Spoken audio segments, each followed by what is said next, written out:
third grade writers. So I'm sure many of you have read fairy tales before that end with something like, and so they lived happily ever after. Fairy tale writers end fairy tales this way because fairy tale endings resolve the central problems of the story and tie up any loose ends.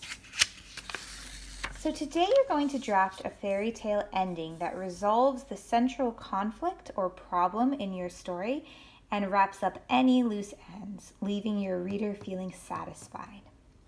So in my fairy tale, the central problem in my story is that Little Pug and Big Pug can't play together, even via Zoom, because of shelter in place and Little Pug's Zoom is not working.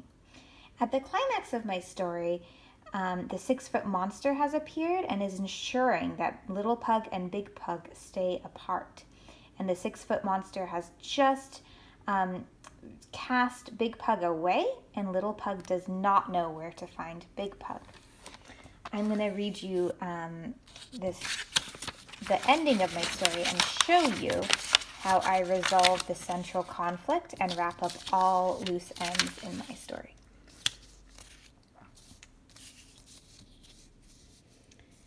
So the 6-foot monster has appeared and given a swirl of light and colors, and Big Pug has now disappeared.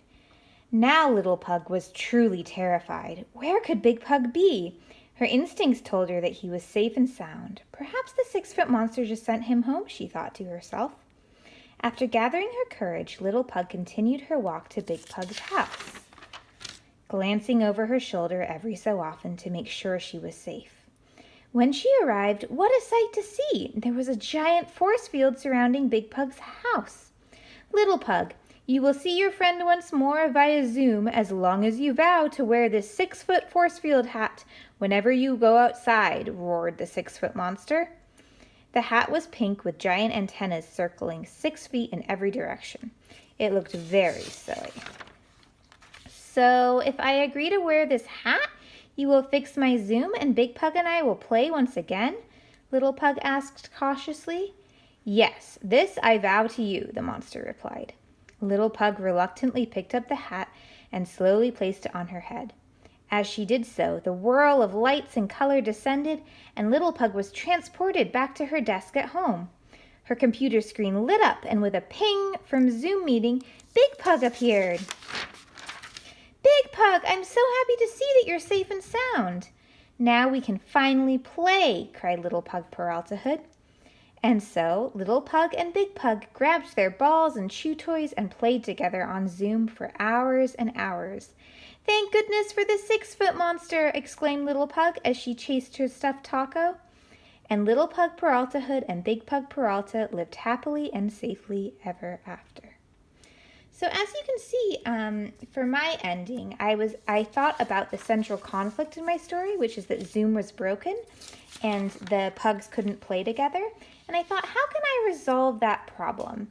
And how can perhaps my 3 main characters, the 6-foot monster, Big Pug, and Little Pug, work through that problem together? And so I thought to myself, well, the 6-foot monster wants to keep Little Pug and Big Pug safe, so maybe he'll make it so that they can play again via Zoom.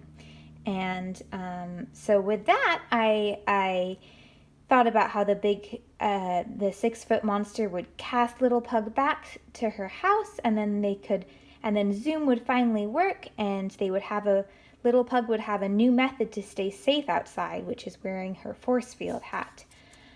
So I tied up all the loose ends in my story. I thought of a way for Little Pug and Big Pug to play safely via Zoom, and I also resolved the conflict of Little Pug needing to stay safe outside. Now she can stay safe as she wears her force field hat.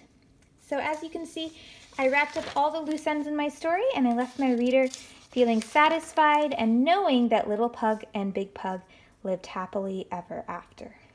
So your job today is to continue to draft your fairy tale. When you get to your ending, make sure that you, again, use a good balance of dialogue and action and narration to wrap up all those loose ends and leave your reader feeling satisfied.